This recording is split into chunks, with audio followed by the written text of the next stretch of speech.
Let's begin. Sharks are not monsters.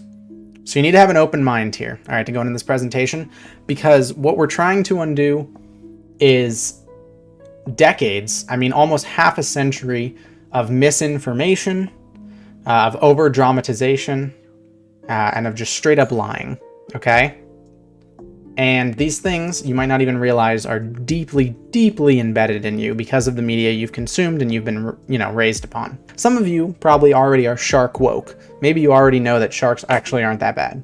But a lot of people still think sharks are pretty fucking awful. So it's time for people to learn.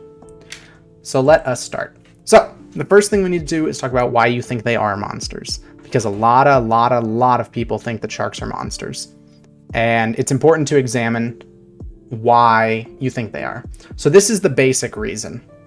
This is the non-important reason, but it's the foundation. Because if you want to make a society fear something, if you want to make an entire large group of people fear something, it is really hard to do that. It is really hard to do that without there being some kind of logical basis behind it. There needs to be a reason to fear the thing in the first place, okay? So this is just the basic biological reasons. First of all, humans hate losing control. We want to be in control of everything. The water is not your domain. Second of all, yeah, sharks look scary, obviously.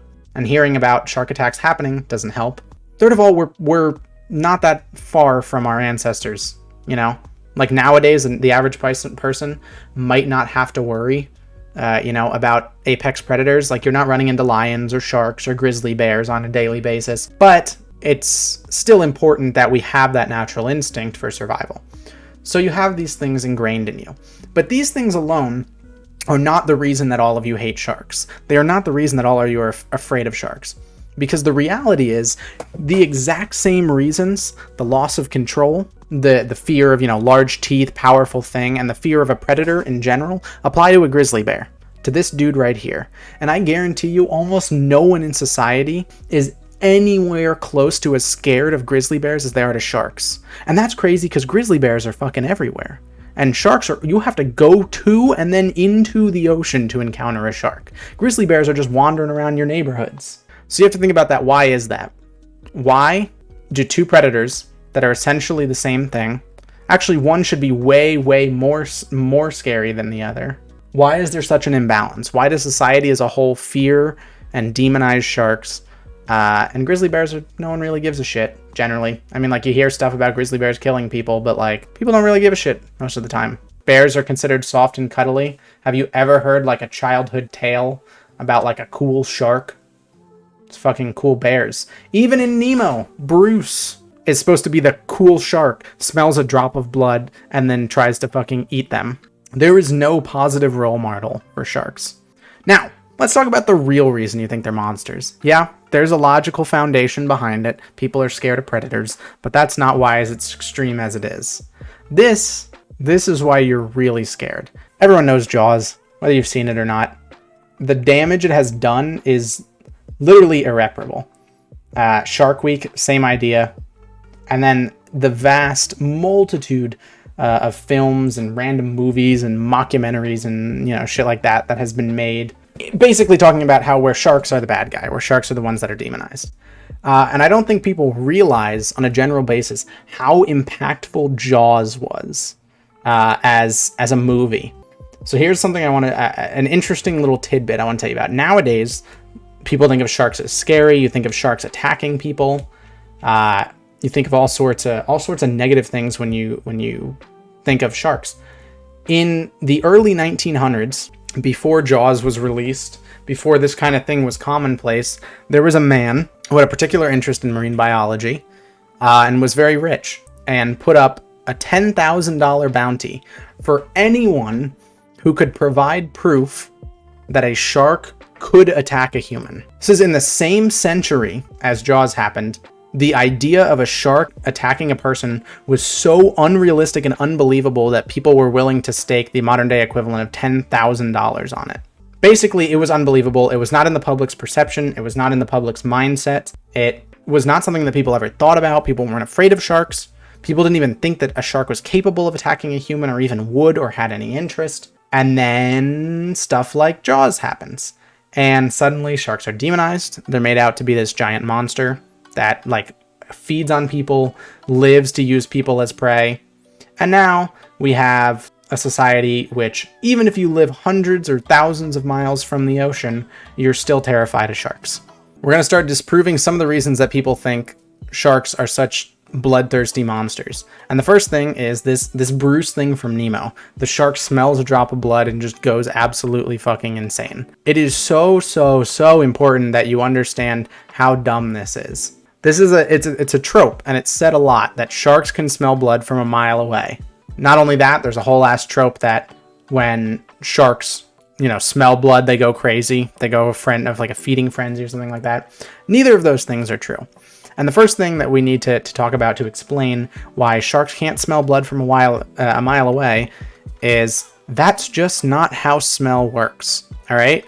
The way that smell works is when particles enter your nose, or a shark's nose, basically, interact with your olfactory organ. Your brain emits a signal that basically tells it what sensation is associated with that particle. Negative sensations, positive sensations, different things smell like different things. But the most important thing to think about is that very first step, the part where the particles enter your nose, okay? Because in order for someone or something to smell blood from a mile away, that particle needs to get from a mile away to the nose of the shark. The shark cannot smell something that can't get to it. It literally doesn't make any sense. So as an interesting example, I made a diagram. Let's say this is my grandmother, and she's baking a nice pie, and I'm standing right over here. I'm right next to the table, but the wind is blowing harshly in that direction. Here's the problem. I'm not going to smell that pie, because those particles from that pie cannot enter my nose. It is literally impossible for a particle to get here in wind heavily blowing that direction to get to this nose here. So you're not going to smell it. So the only way that a shark can smell blood, first of all, from any distance, is if the current brings it towards them. That is literally the only way that it can happen. It doesn't just appear out of nowhere, the particle doesn't teleport to their nose, and it doesn't go some crazy distance. But it doesn't even make sense. None of this makes sense. And just as a demonstration, we're going to watch a little bit of a Mark Rober video, because Mark Rober did a video to test if sharks could smell a drop of blood. 3, 2, so basically what Mark Rober has done is he has set up a series of surfboards which have blood packets on them of different varieties, fish, human, stuff like that, pouring out of the surfboards in shark-infested waters where he's recently fed sharks. So there are sharks around, there's going to be blood in the water, and now you see how the sharks react. commence! All right, all of them are pumping and good to go. Now the clock's just ticking. We have like 55 more minutes to go. We'll see if the sharks notice it. 1 drop of human blood every 4 seconds may sound like a lot, and it certainly is. But it's also important to note that's 40 times less than the first experiment where we saw so much activity. In this case, halfway into experiment number 2, even though there were tons of sharks still in the area, the boards themselves were pretty quiet.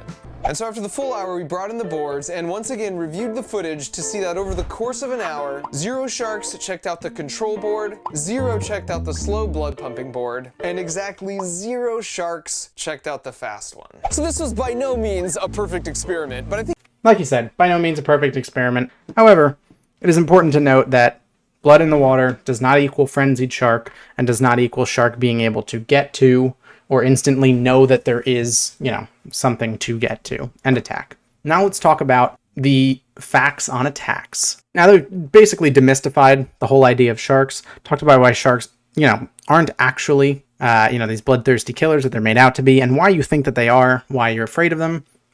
The next important thing to talk about is the actual statistics on shark attacks, because you might be thinking, well, yeah, okay, you can say all of this, but sharks have still attacked people. So it's important to look at the statistics to basically see, how legitimate that kind of thing is. So this is a chart of the U.S. deaths in 2001. 439 people died from a ladder, 322 from a bathtub. 6 people died to fireworks. I have no idea how that is possible. I cannot fathom how you die to fireworks, but twice as many people died to fireworks as sharks. How? How does July 4th go so poorly that you die to fireworks? As unreasonably stupid as that sounds, twice as many people died to that than to sharks. Think about how mind-numbingly stupid you have to be to die to a firework. Now think about the fact that that happens twice as much as shark deaths. And then talk about attacks versus fatalities. There are a decent amount of shark attacks, and by decent, I mean basically fucking none, but in comparison to fatalities, it seems like a lot. The blue line is fatalities, purple line is attacks. In comparison to fatalities, there are a lot of attacks, meaning the vast majority of people who are attacked don't die. And if they do die, the most important thing to keep in mind is that shark attack victims die from blood loss, okay? Because people have this perception as sharks as this bloodthirsty killer who's like hunting people down and all this dumb shit like that, they basically have the perception that the shark wants to eat you, right? That once the shark bites you, it's going to bite you again. It sees you as a meal. It's trying to eat you, all of these things. But the reality of the situation is that when people die from shark attacks, it's blood loss. The shark bites once, realizes it made a mistake, and leaves. They don't bite again because they don't want to eat you. They have no interest in eating you, okay? These fatalities are not people being eaten. They're not being continuously, attacked by sharks. They're one-time attacks, which sometimes in unfortunate circumstances lead to too much blood loss for recovery. Some interesting quotes from shark scientists. A seal is a big steak with a slice of chocolate cake. A person is an old piece of celery that's been on the counter all day. Most people who are bitten by a great white get spit out and survive. They don't want to eat us. They want to eat a seal. They make mistakes just like people do. Because the reality is, they just make mistakes. It's truly that simple. They're not bloodthirsty predators. They're not attacking us on purpose. They're not hunting down humans. They have no intention to eat or attack people. Mistakes happen. Especially when people don't know how to deal with sharks well, which we'll talk about later. They panic, they thrash, they do stuff like that. That's just exceedingly dumb and something you should never do in a situation like that.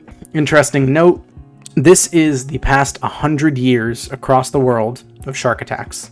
There's about 1,000 deaths. This is one day of mosquitoes. Mosquito bites versus shark bites. Now, let's talk about why it's harmful. Because you might be saying, okay, yeah, sharks are misunderstood. Fine. They're not as dangerous as people think. The fear is mostly irrational. You can be with me up until this point and still think, why should I care? And the reason you should care is because sharks are going extinct.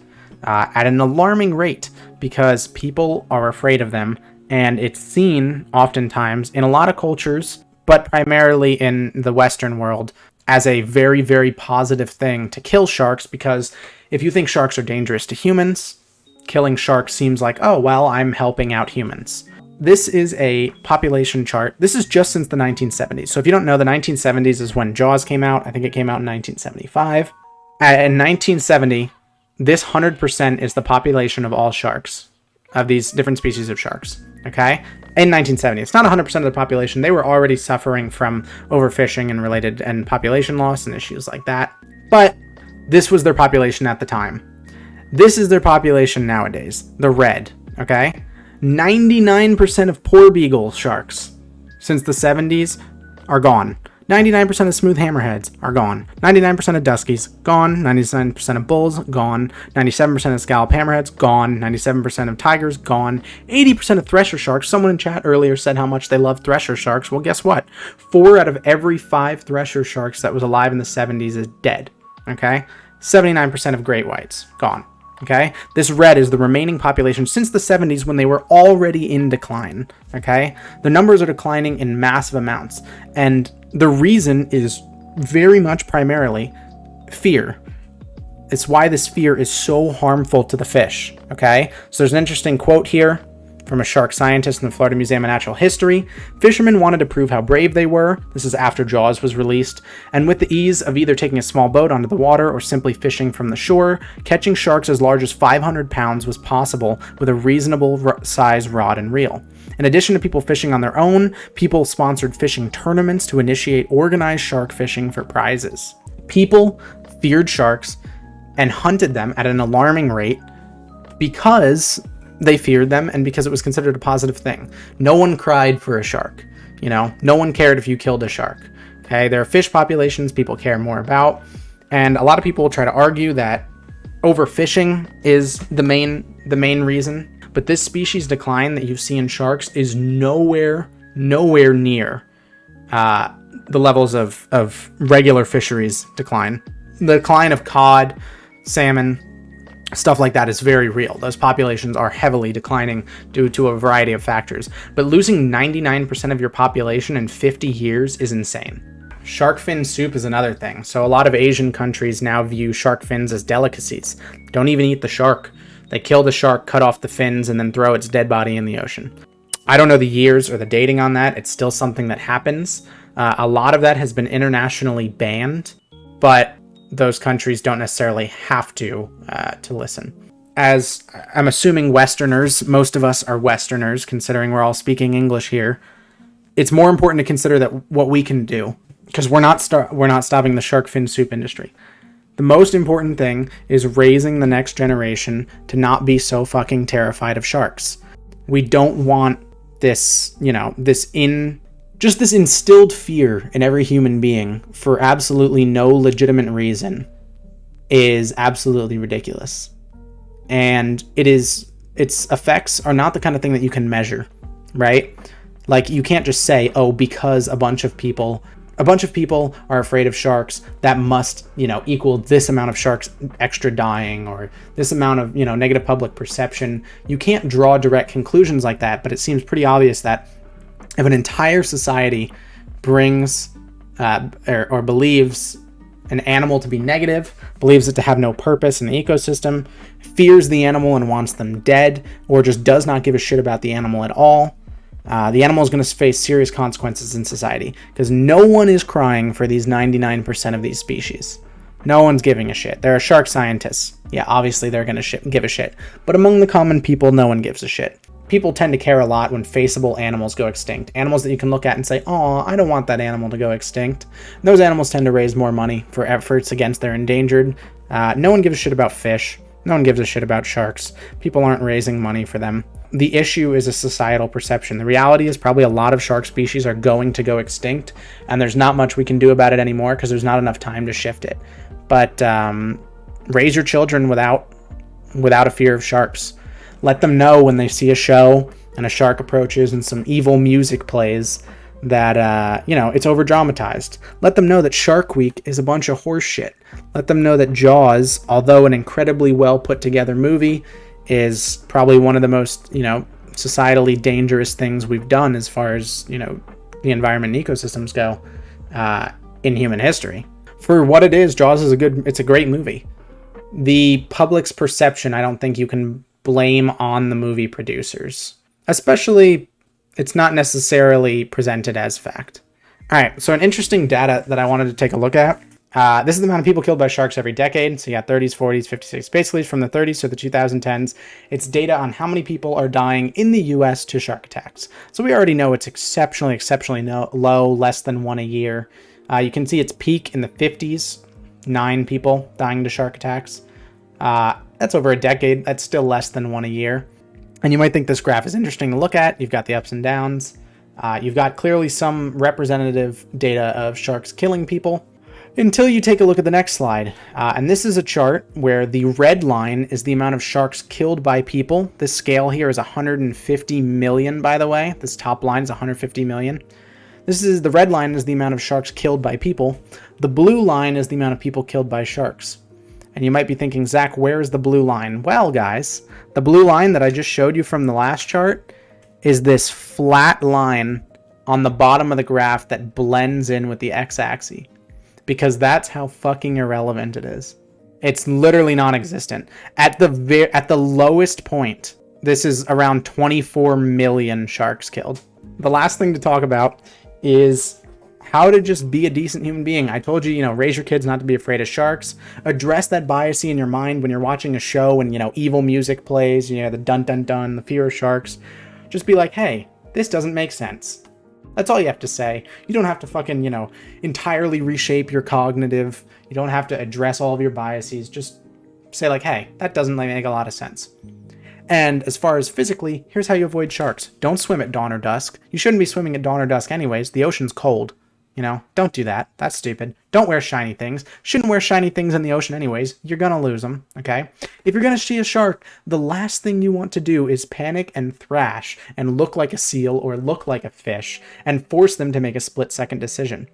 When you panic and thrash when a shark is nearby you, you are forcing them to make a split-second decision.